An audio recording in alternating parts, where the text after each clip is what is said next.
Eh, Buenas noches. Esta es la 11ª clase del curso Cristianismo Progresista y en esta oportunidad queremos evaluar el artículo por Alejandro Rivas que tiene como título Revelación, Inspiración, Infalibilidad y Autoridad de la Biblia, una lectura no fundamentalista.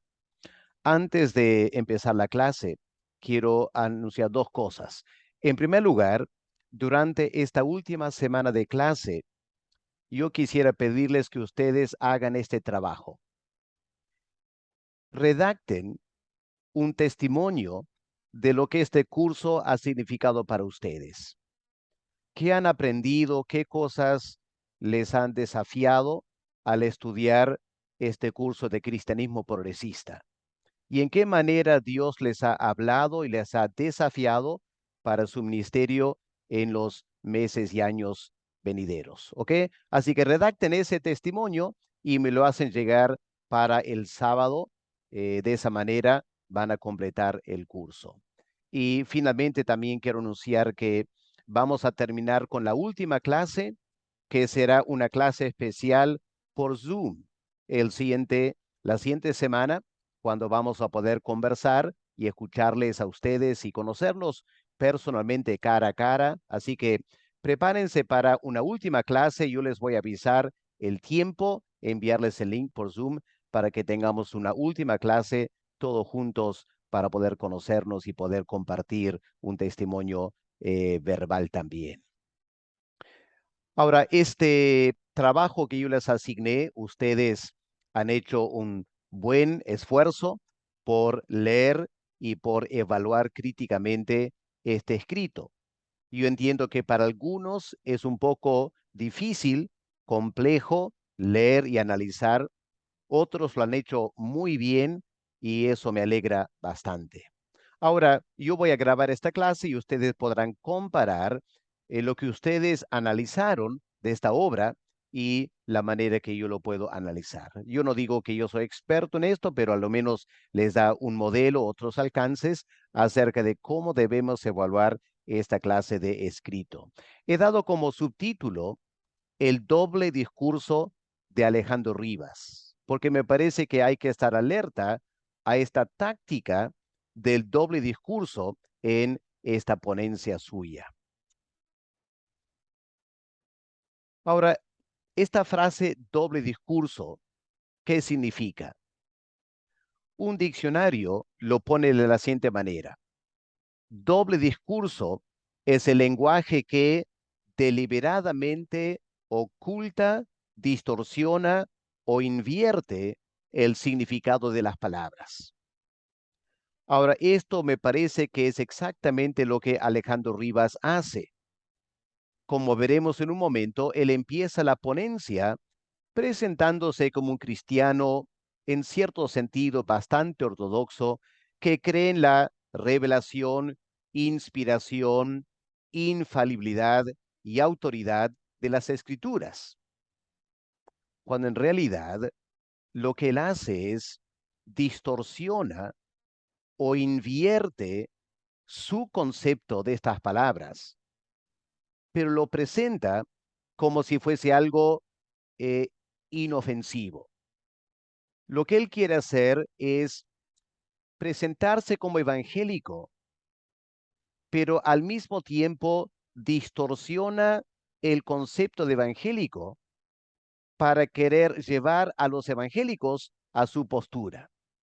Y lo hace en una forma muy sutil, a veces no tan sutil, pero también chantajeando, usando la palabra fundamentalista, cuando en realidad quiere decir evangélico.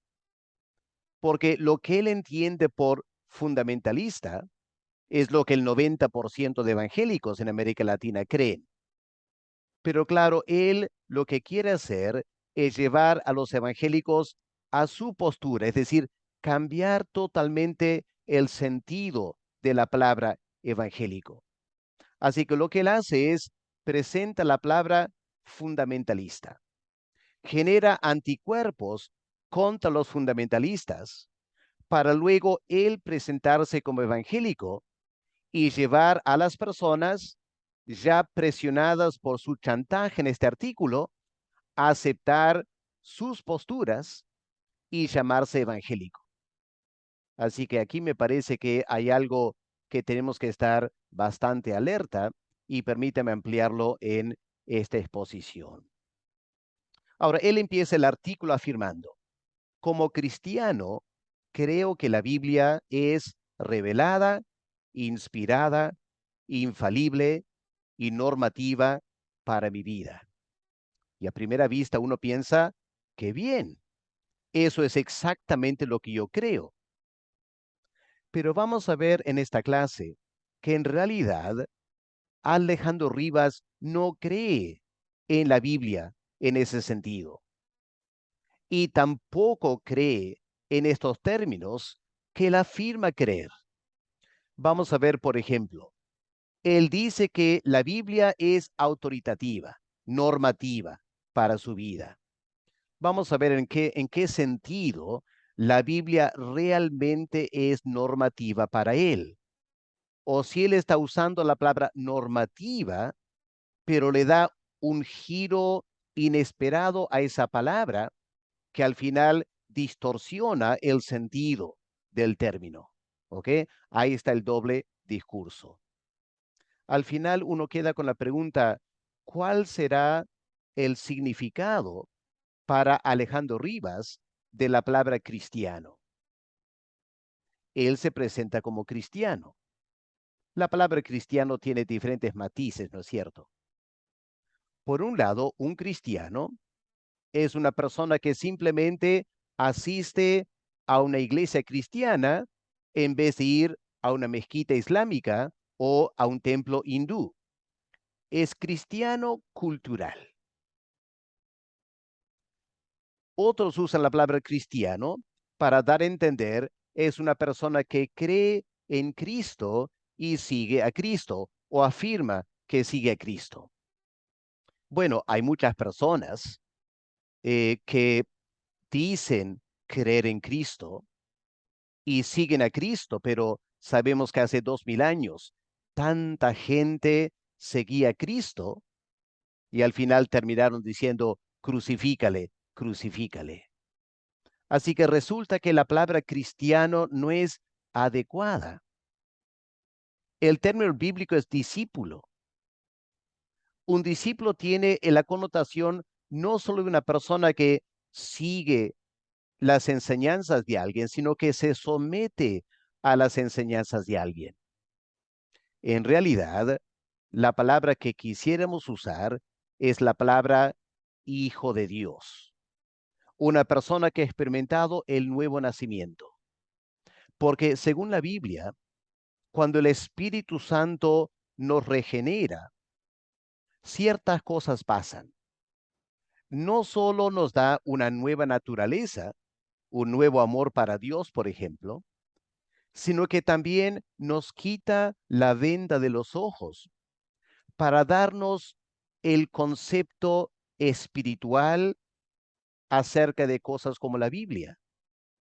Y temo que Alejandro Rivas no tiene precisamente un concepto bíblico de la Biblia, que es lo que el Espíritu Santo genera en todo verdadero hijo de Dios.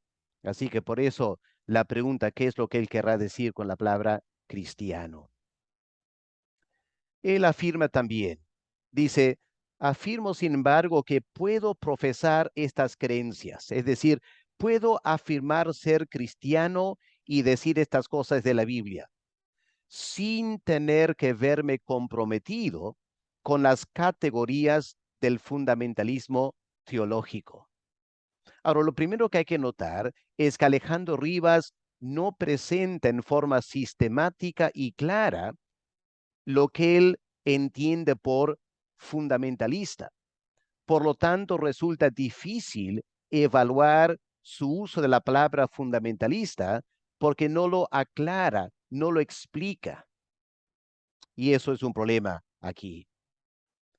Eso nos lleva al tema de la motivación. Ahora, obviamente podemos fácilmente equivocarnos en evaluar la motivación de alguien y al final solo Dios ve nuestros corazones. Pero él se presenta como un cristiano legítimo, pero usa la palabra fundamentalista para desacreditar a las personas que no piensan como él. Creo que es bastante claro su uso de la palabra fundamentalista. Lo usa en forma peyorativa. Para él, un fundamentalista es una persona no solo equivocada, sino peligrosa. Peligrosa para la fe cristiana y peligrosa para la sociedad. Así que él usa esa palabra sin definirla explícitamente para desacreditar a quienes, a todos aquellos que no creen lo que él cree. Y en el artículo habrán notado cierto sarcasmo que él usa.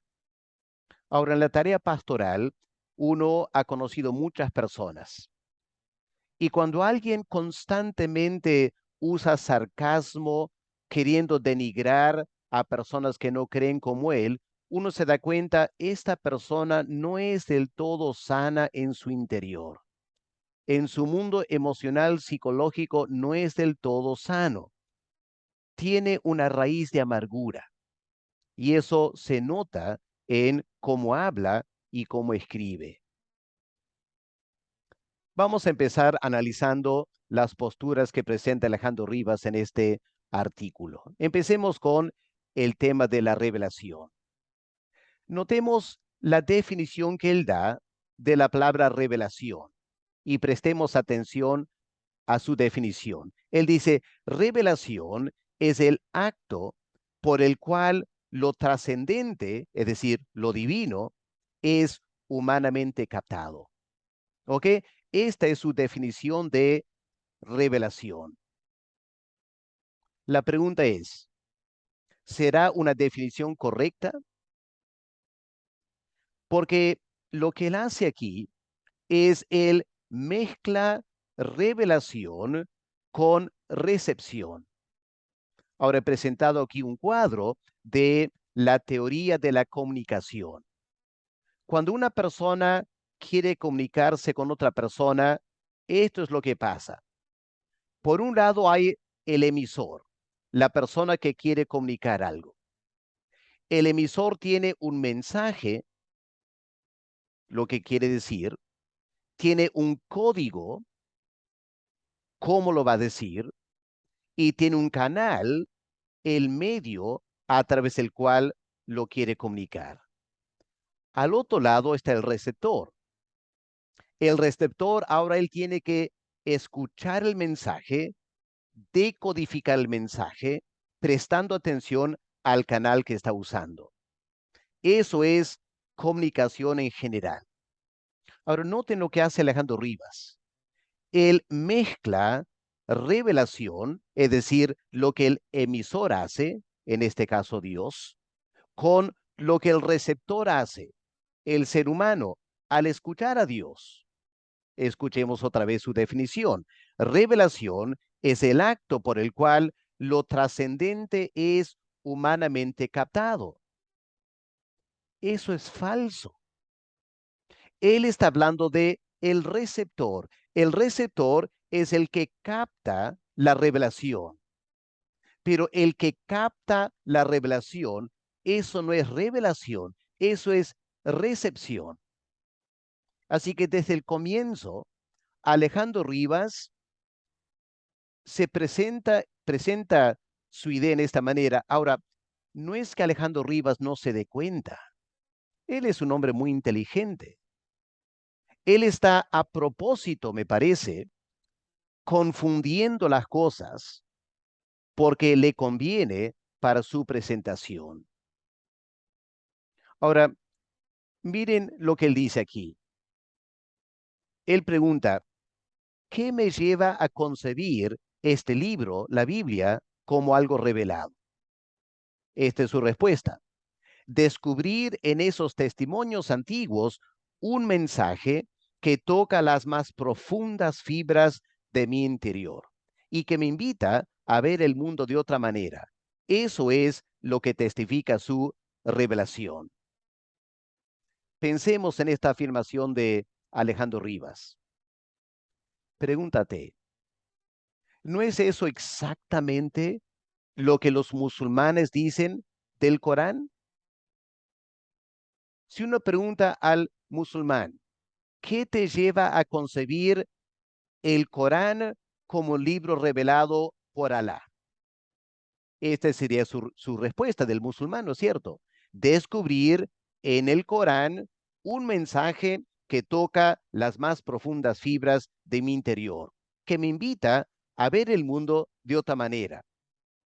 Así que resulta que la definición que Alejandro Rivas da de él como cristiano es exactamente la misma definición que el musulmán diría del Corán o que los hindúes dirían de sus escritos.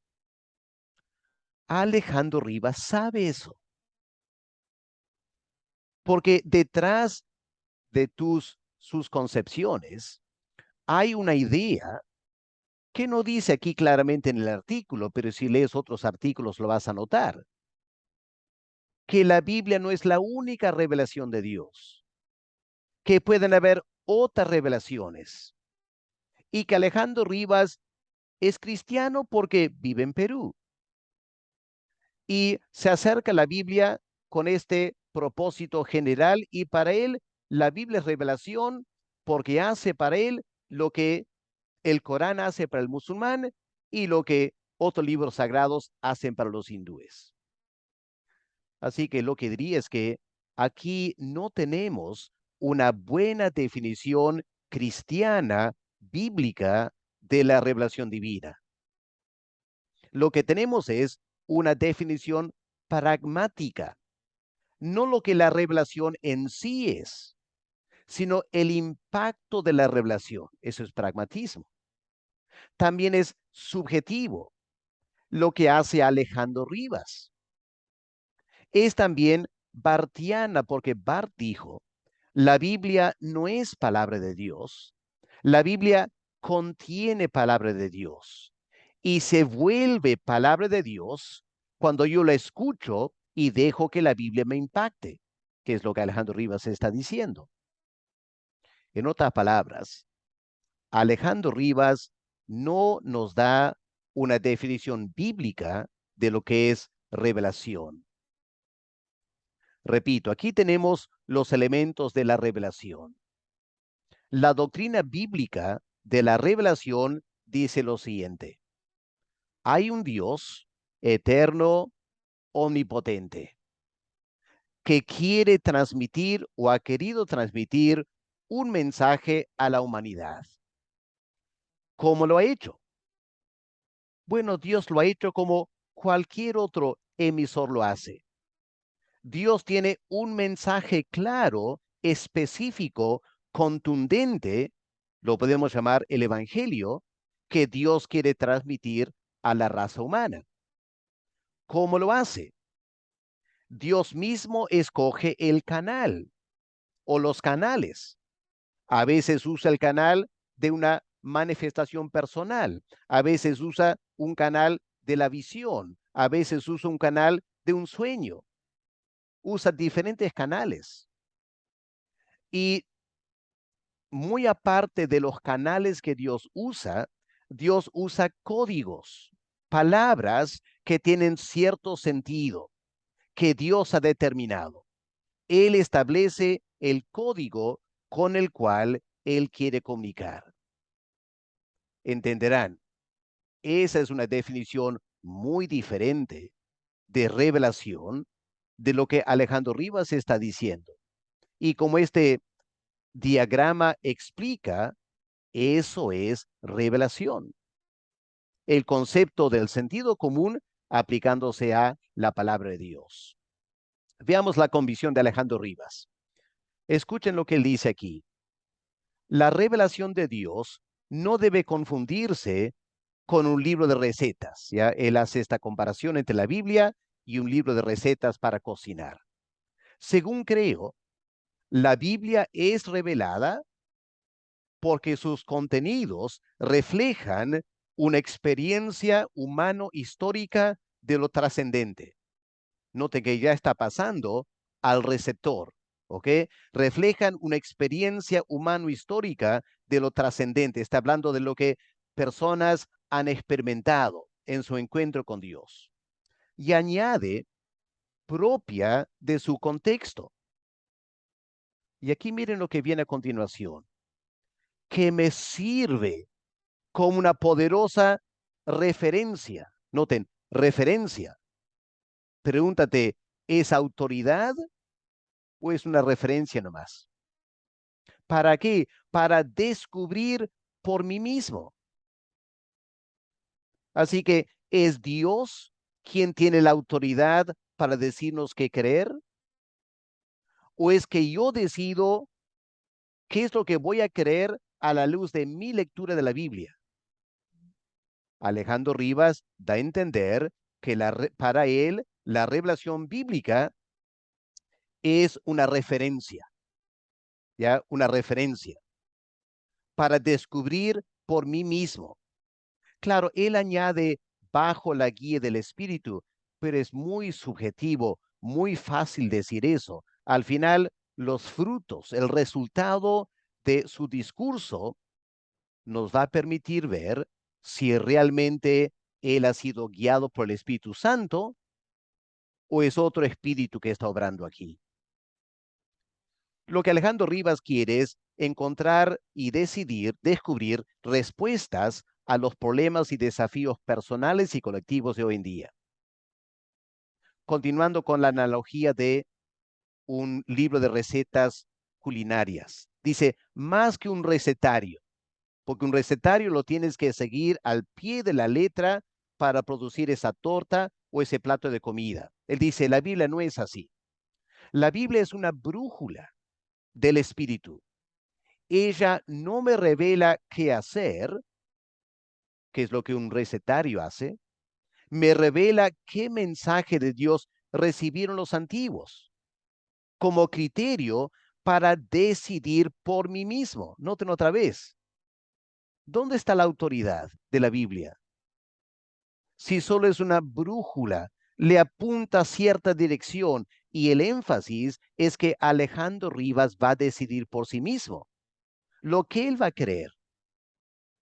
Su puesta en práctica no supone la obediencia mecánica, sino primeramente la interpretación responsable bajo nuestra propia cuenta y riesgo. Les hago recordar, Rivas supuestamente en este acápite está tratando el tema netamente de la revelación, pero ya él está incluyendo el trabajo del receptor, incluyendo la interpretación. Así que no está presentando lo que él realmente cree de la revelación, sino está presentando cierto concepto de la revelación que le permite a él hablar del receptor. En otras palabras, lo que realmente le interesa a Alejandro Rivas no es la revelación, sino la recepción. Eso es lo que le interesa a Alejandro Rivas.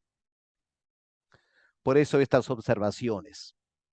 Él define revelación sobre la base de la experiencia del receptor. La Biblia es revelada, dice él, porque sus contenidos reflejan una experiencia humano-histórica de lo trascendente. Claramente, él está distorsionando el concepto de autoridad. Cuando dice, me sirve como una poderosa referencia. Recalco, solo una referencia para descubrir por mí mismo las respuestas a los problemas de hoy en día. Y añade también, me revela qué mensaje de Dios recibieron los antiguos como criterio para decidir por mí mismo. En otras palabras, yo puedo decidir si quiero o no quiero aceptar esa revelación divina. Así que por eso yo hablo de el doble discurso. Usa la palabra revelación Y una persona incauta piensa que en realidad Alejandro Rivas está hablando de revelación, pero resulta que usa la palabra revelación, emisor, pero distorsiona porque introduce el concepto del receptor y termina definiendo la revelación a la luz del receptor. Así que no nos está dejando notar lo que realmente cree en cuanto a la revelación. Eso lo vamos a ver en un momento. Pasemos al segundo acápite, inspiración. Él dice lo siguiente: referirse a la Biblia como inspirada es pretender ahondar en un misterio. Nadie puede volver en el tiempo y meterse en la mente de los autores bíblicos para averiguar de qué modo operó la inspiración divina. Aquí Alejandro Rivas dice una gran verdad. Nadie sabe exactamente cómo obró el Espíritu Santo en los autores de la Biblia para que lo que ellos escribieran resultó ser exactamente lo que Dios quería que escribieran. ¿Ok? Aquí Alejandro Rivas tiene toda la razón. Continúa diciendo, si bien la Biblia afirma de sí misma su inspiración en estos textos bíblicos, la Biblia no ofrece una definición del término inspiración, ni precisa de qué manera el aliento de Dios, la palabra en griego es theopneustos, movió a los autores a escribir el texto. El elemento de misterio, así como la indefinición del término inspiración, abre diversas posibilidades para la especulación teológica. Aquí, otra vez, lo que él dice es cierto. La Biblia afirma el concepto de inspiración, pero no define explícitamente cómo está, lo que significa esa palabra. Y claro, cuando la Biblia no lo define explícitamente en un texto, eso permite la especulación teológica. ¿Qué es inspiración? Pero miren ahora cómo Alejandro Rivas usa ese dato. Basta con abrir cualquier manual de teología básica, dice él, para ver que existen más que 5 o 6 teorías sobre la inspiración divina. Siendo así, ¿por qué se nos fuerza, él hablando a los fundamentalistas? En realidad, está hablando a evangélicos, pero los describe como fundamentalistas para chantajearlos. Él pregunta, ¿por qué se nos fuerza a creer en la versión de inspiración que postula el fundamentalismo? ¿Con qué autoridad los chicaguistas, aquí esta palabra, él está hablando de las personas, más que nada en Estados Unidos, que se adhieren a la declaración de Chicago acerca de la inerrancia de las escrituras? Parece que él usa esta palabra chicaguistas un poquito en forma de desprecio. ¿Con qué autoridad estos chicaguistas nos dicen que la inspiración en los autores bíblicos sí garantizó que sus declaraciones en cuanto a cualquier tema sobre el cual hablaron o escribieron fueran veraces y fidedignas? Y añade lo siguiente, esta es su interpretación. Si fuese así, deberíamos creer en la esclavitud. Wow. Y en la inferioridad de la mujer. Y ciertamente hay hoy en día chicaguistas que creen en ello. Ahora, aquí Alejandro Rivas está afirmando algo que no es cierto. Nadie que afirmó esa eh, declaración de la inerrancia de la Biblia cree que está bien la esclavitud hoy en día. Nadie. Sí que él está afirmando algo solo para chantajear a que nadie acepte lo que él llama la postura fundamentalista. Y no me parece la mejor forma de proceder en un debate sobre el tema. ¿Cómo respondemos a Alejandro Rivas? Lo primero que hay que decir es que la Biblia no es un libro de teología sistemática. Alejandro Rivas lo sabe muy bien, pero él pretende que debe ser un libro de teología sistemática, es decir, debe definir la palabra inspiración, que es lo que un libro de teología sistemática hace. Y él argumenta, porque la Biblia no te ofrece una definición explícita, entonces la Biblia no tiene interés en una definición explícita, por lo tanto, cada creyente puede definirla a su manera. Eso me parece también muy injusto, porque hay otras partes del argumento donde él procede sobre la base de que efectivamente la Biblia es un libro de teología sistemática. Y eso me parece es injusto. Él dice, la Biblia, hoy podemos responder, mejor dicho, Alejandro Rivas, una respuesta. Aunque la Biblia no tenga el término y una definición exacta de inspiración como él quisiera que tuviera, lo que la Biblia nos da son muchas pistas acerca de cómo Dios inspiró a los autores, si tan solo tuviéramos el interés de descubrirlo. Alejandro Rivas da a entender que como no hay una definición formal, explícita, tipo que encontraríamos en un libro de teología sistemática, no hay eso en la Biblia para la palabra inspiración, no podemos saber. Falso, porque lo que hay que hacer es leer con cuidado la Biblia de Génesis a Apocalipsis, recopilar la información necesaria y tomar las pistas que nos indican claramente cuál es el concepto bíblico de la inspiración de los autores de la Biblia. Muy aparte de eso, hermanos, se supone que Dios es inteligente, ¿no es cierto? Se supone que Dios es inteligente. Ahora, ¿qué sentido tiene que el Dios omnipotente se revele a sí mismo, se manifieste a sí mismo y luego deje al ser humano tratar de entender lo que él está diciendo y lo deje entenderlo a su manera?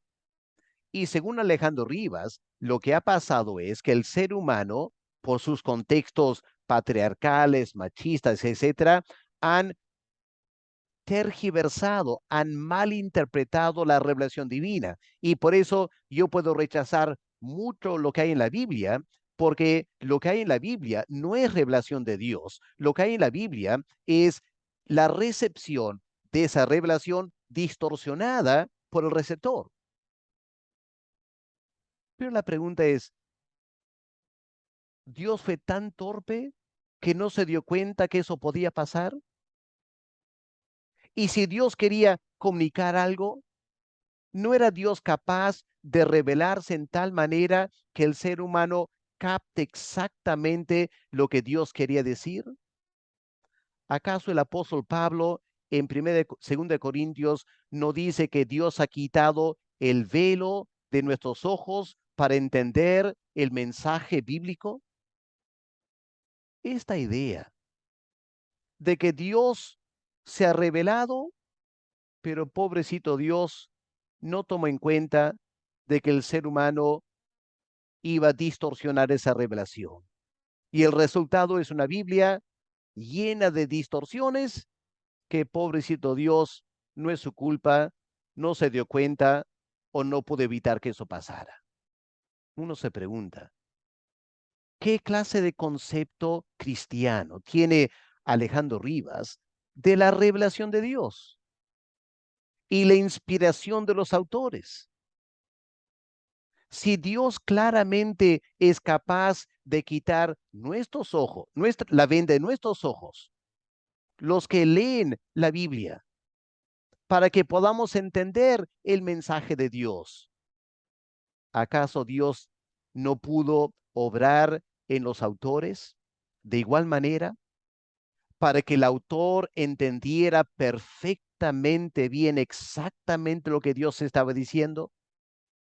Y luego, ¿acaso Dios no era capaz por su Espíritu Santo ayudar al receptor al redactar la revelación, redactar exactamente lo que Dios quería que escucháramos? Por eso yo me pregunto, ¿qué concepto de cristiano tiene Alejandro Rivas al usar esa palabra? Y ahora uno empieza a entender la razón por la cual él representa en forma malintencionada el concepto de los fundamentalistas. Como si hoy en día evangélicos realmente creyeran en la esclavitud o creyeran en la inferioridad de la mujer. Aquí él está usando doble discurso, chantajeando, presentando en forma muy hábil para lograr llevar a la gente a lo que él quiere dar a entender. Al final, él menosprecia esos grandes estudiosos que pasaron tiempo en una conferencia analizando todos estos temas y produjeron al final una declaración de la postura evangélica de la Biblia. Él pregunta, ¿quiénes son los de Chicago para imponer su concepto? La pregunta más bien es la siguiente. ¿Quién es Alejandro Rivas? ¿Con qué autoridad habla Alejandro Rivas? Él mismo dice que la única autoridad que él tiene es su propia experiencia. Y esa experiencia, francamente, deja mucho que desear, porque él, a pesar de la supuesta experiencia con Dios, él se siente en la total libertad de decidir por sí mismo lo que él quiere aceptar de la Biblia. Por eso la pregunta, ¿con qué autoridad insiste Alejandro Rivas que hay que creer lo que él cree? Y notaron, hermanos, en este artículo, él describe su postura como más acorde con el espíritu del Evangelio. Qué interesante eso. Más acorde con el espíritu del Evangelio. Lo que le está diciendo es que esos grandes estudiosos, pastores, líderes evangélicos que produjeron la Declaración de Chicago, ellos no tenían ni el Evangelio ni el espíritu del Evangelio, pero Alejandro Rivas sí lo tiene. Eso huele a bastante orgullo y más que un poco de chantaje, ¿no es cierto? Porque si tú te atreves a objetar a lo que dice Alejandro Rivas, él te va a decir, es que tú no tienes el espíritu verdadero del Evangelio. Así que aquí lo que tenemos en este artículo es un intento de chantajear al lector para que el lector asuma la posición de Alejandro Rivas. Y él se eleva a una posición moral más alta que los demás, porque él sí tiene el espíritu del Evangelio. Eso me parece dista bastante de cómo el Señor Jesús hablaría. Y él complica el análisis mucho más, metiendo los temas de interpretación y aplicación, cuando supuestamente está tratando el tema de inspiración. Así que resulta que cuando trata el tema de revelación, no lo trata, sino que trata el tema de recepción. Y ahora cuando quiere tratar el tema de la inspiración, complica el tema metiendo asuntos de interpretación y aplicación que confunde al lector. Por eso él dice, de ahí que su letra de la Biblia pretenda ser aplicada, incluso de manera forzada, a todos los ámbitos y situaciones de la vida. Está hablando de la postura de los, entre comillas, fundamentalistas. Pretenden aplicar la Biblia de manera forzada, dice él, a todos los ámbitos y situaciones de la vida, incluso cuando éstas no tienen ninguna relación con el contexto en el que pasaje o la palabra bíblica a interpretar tenga que ver con ello. Así que noten aquí la palabra aplicada, la palabra interpretar. Repito, supuestamente está hablando de inspiración, cómo los autores fueron inspirados para escribir la Biblia. ¿Qué tiene que ver esto con aplicación o con interpretación? Nos confunde al pasar de un tema a otro tema. Aquí está, hermanos, el verdadero problema. Escuchemos lo que él dice aquí. Una importante consecuencia de concebir la inspiración bíblica como palabra de Dios en palabras de hombres, lo que él dice, es reconocer que lo que la Biblia dice tiene limitaciones en términos científicos, culturales, históricos, y ahora añade, incluso éticos.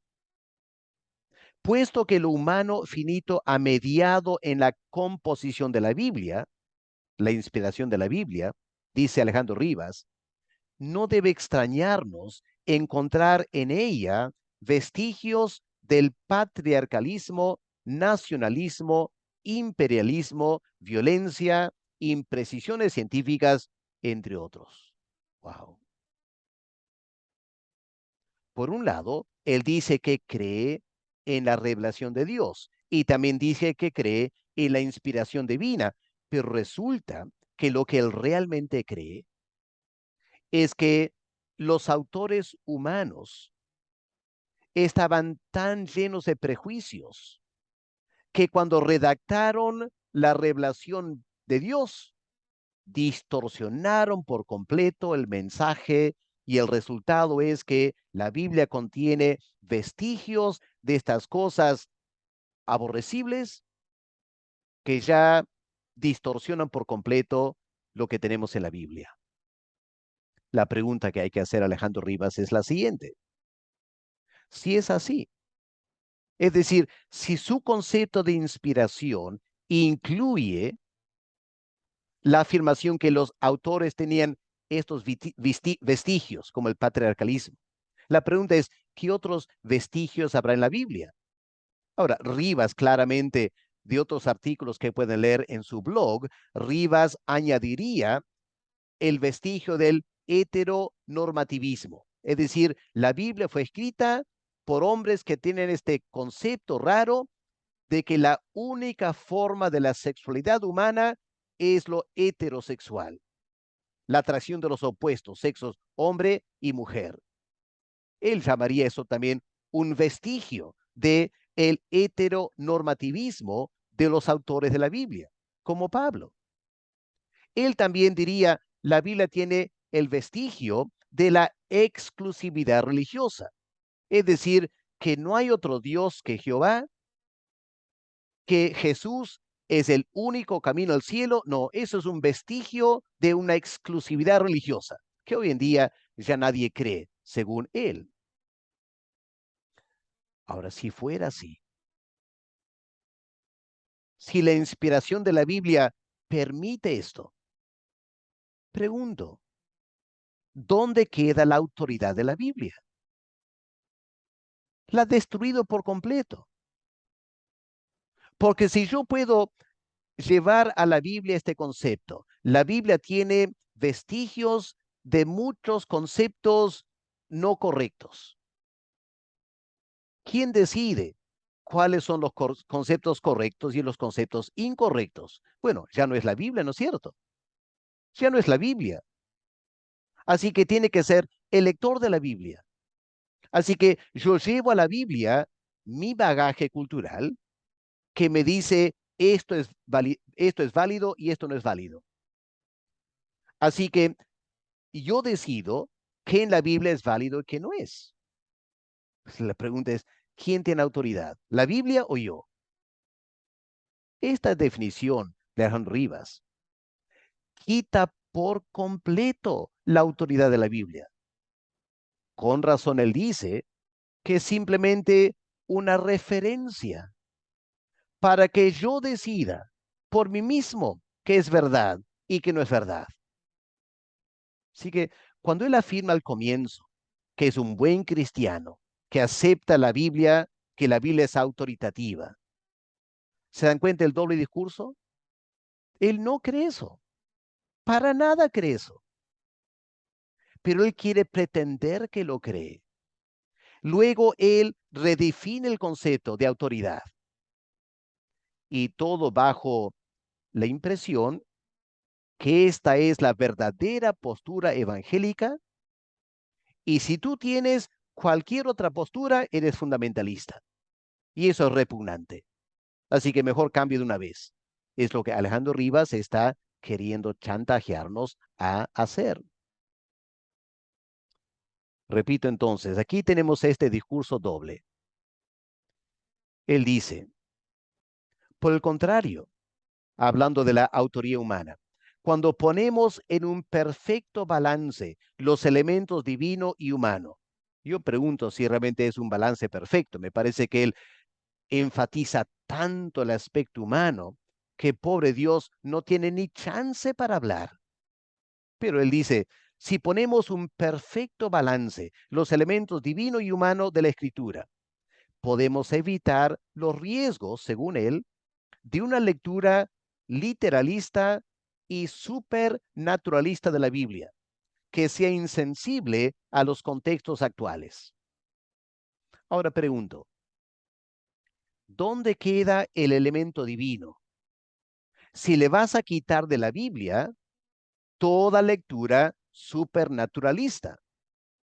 Por ejemplo, ¿qué de las profecías? ¿Qué de Daniel capítulo 11, que describe las actividades políticas, incluyendo de Antíoco Epífanes, en el año 177 o 167 antes de Cristo? Bueno, lo que aparentemente Alejandro Rivas diría es lo siguiente. Afirmar que un hombre pudo saber de antemano, 400 años antes, los detalles de lo que iba a pasar después, no, eso no es válido, porque eso es supernaturalista. Ahora, si vas a quitar lo sobrenatural de la Biblia, todo lo que es profético lo tienes que eliminar.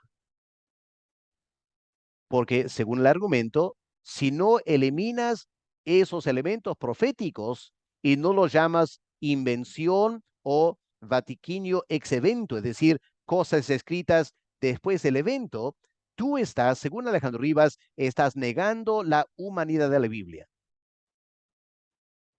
Claro, nosotros diríamos, esa es la parte divina. Y aunque Alejandro Rivas habla de equilibrar lo divino y lo humano, si él no permite un elemento sobrenatural, ¿dónde queda lo divino? ¿Dónde está el equilibrio? Al final, Alejandro Rivas quiere quedar con solo lo humano. Pretende querer tener un equilibrio entre lo divino y lo humano, pero claramente su postura lo lleva a sobreenfatizar tanto el aspecto humano que cualquier elemento divino hay que eliminarlo para salvaguardar la parte humana. Es más, él habla de que hay que ser sensible a los contextos actuales. Y uno se pregunta, si los contextos actuales, entre comillas, constituyen la última palabra, es decir, hay que ser sensibles a los contextos actuales, dejar que los contextos actuales determinen nuestra interpretación. La pregunta es, ¿qué autoridad tiene Dios? ¿Qué autoridad tiene? Aparte de simplemente ratificar lo que el ser humano piensa. ¿No es cierto? Porque lo que él dice es lo siguiente. Tomemos un caso. Digamos un pasaje que habla de Dios prohibiendo relaciones eh, extramatrimoniales. Lo que Alejandro Rivas diría es lo siguiente. Hoy en día, esas prácticas son comunes. Todos los jóvenes tienen relaciones sexuales extramatrimoniales. Así que Cualquier texto bíblico que afirma que ese es un pecado no está siendo sensible a los contextos actuales. En otras palabras, el contexto actual manda. Y si la sociedad permite que gente no casada tenga relaciones sexuales, cualquier texto bíblico que no lo permite ha distorsionado la revelación de Dios. Porque sí o sí, Dios tiene que estar de acuerdo con este contexto cultural en que yo estoy viviendo. Por eso digo, si ese es el concepto de la Biblia, Dios entonces, la única autoridad que Dios tiene es para ratificar y sancionar lo que el ser humano piense en cualquier contexto de su existencia. Y para mí, creo que para cualquiera, es negar por completo la autoridad de la Biblia, aunque pretende que está a favor de ese concepto. Aquí lo que hace falta hacer seriamente es interpretar la Biblia a la luz del contexto original de la Biblia. Alejandro Rivas, como muchos progresistas, están tan interesados, están desesperados porque la Biblia encaje con el contexto cultural actual, el siglo XXI, que no permite una lectura de la Biblia sensible al contexto cultural histórico. Por ejemplo, tomemos el tema de la esclavitud en Israel.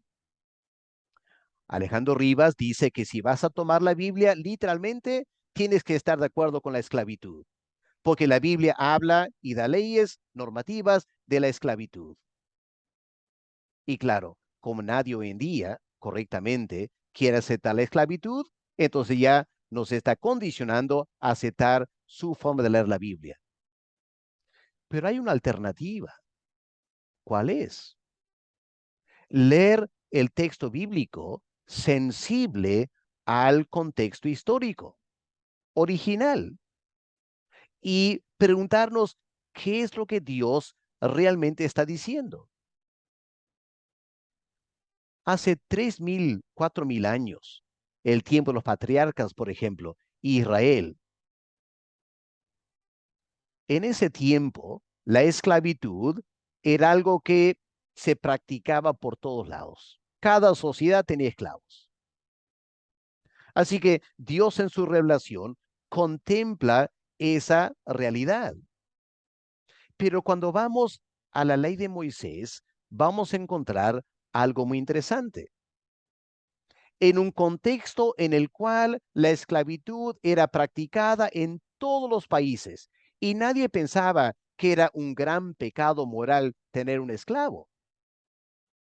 Es interesante lo que Dios hace con Israel.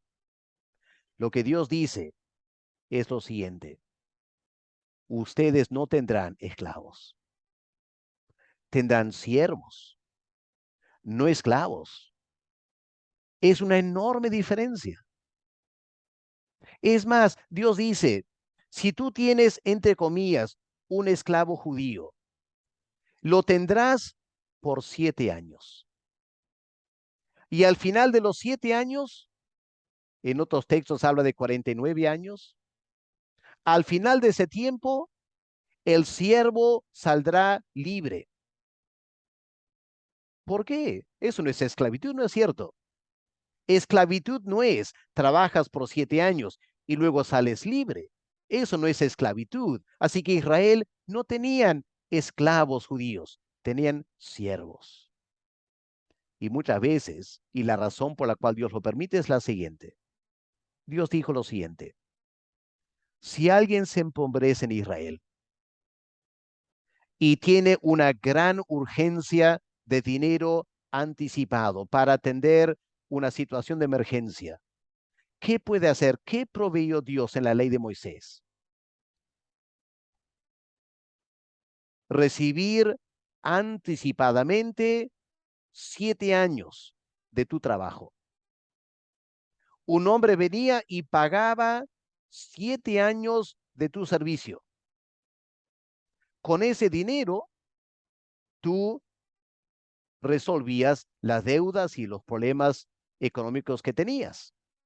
Y luego, obviamente, tenés que trabajar 7 años o lo que sea hasta salir en libertad. Así que en el Antiguo Testamento, lo que parece ser esclavitud, cuando estudias en detalle, te das cuenta, no es esclavitud, es servicio con pago adelantado hasta que tú termines de trabajar y ahí vuelves a ser libre. Esa fue una gran bendición para Israel, de tener una forma digna de salir de un apuro, no pidiendo dinero, no rogando que te dieran, ofreciendo tu servicio por 7 años, un contrato, 7 años de servicio, y tú me pagas el monto adelantado para cancelar esta deuda. Ahora, si tan solo Alejandro Rivas dejara espacio para interpretar la Biblia dentro del marco histórico, la cosa cambiaría bastante. ¿Y qué hablar del papel de la esposa? Si uno lee detenidamente pasajes como 1 Corintios 7 o Efesios 5, dentro del contexto cultural del primer siglo, en la cual los hombres maltrataban a sus esposas en la cultura griega, lo que Pablo dice es radical. Defiende, eleva a la mujer. ¿Cómo es posible que Alejandro Rivas pretenda decir que la persona que toma la Biblia literalmente está afirmando la inferioridad de la mujer? Jamás. Es una imposición de sus criterios sobre la palabra de Dios.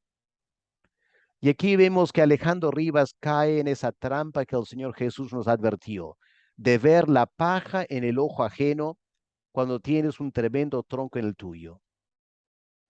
Él ha dicho, ¿no es cierto? Hemos notado, él ha dicho que em, la Biblia no da una definición literal de inspiración, pero él empieza a criticar y él dice lo siguiente: el fundamentalismo endiosa la letra de la Biblia, ya hablando de evangélicos, aunque él usa la palabra fundamentalista, en realidad él está hablando de evangélicos. Él dice, el fundamentalismo endiosa la letra de la Biblia al punto de hacer todo lo posible por encajar la realidad en la letra.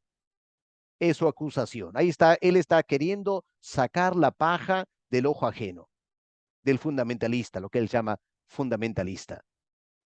Pero podemos replicar de la siguiente manera.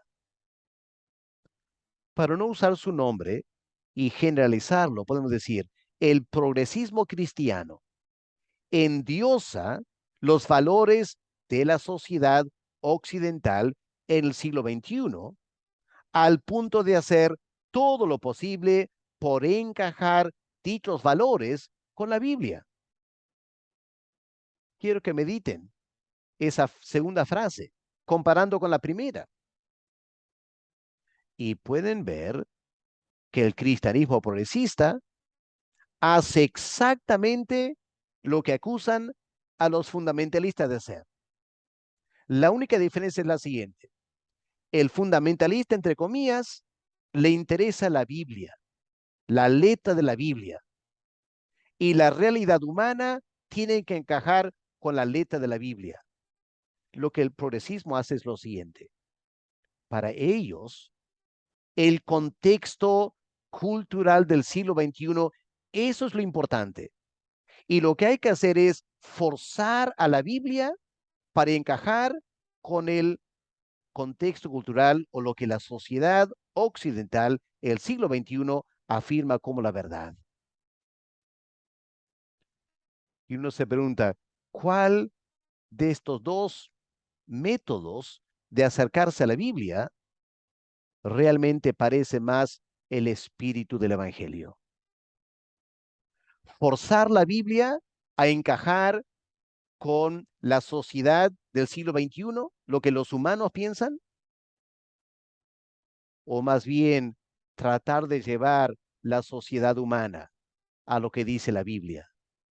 ¿Cuál es el espíritu del Evangelio? Me pregunto. La paja en el ojo ajeno. Vamos a dejarlo ahí porque es bastante extensa esta primera parte del video y en una segunda parte vamos a tocar los otros dos puntos, la infalibilidad y la autoridad de la palabra de Dios.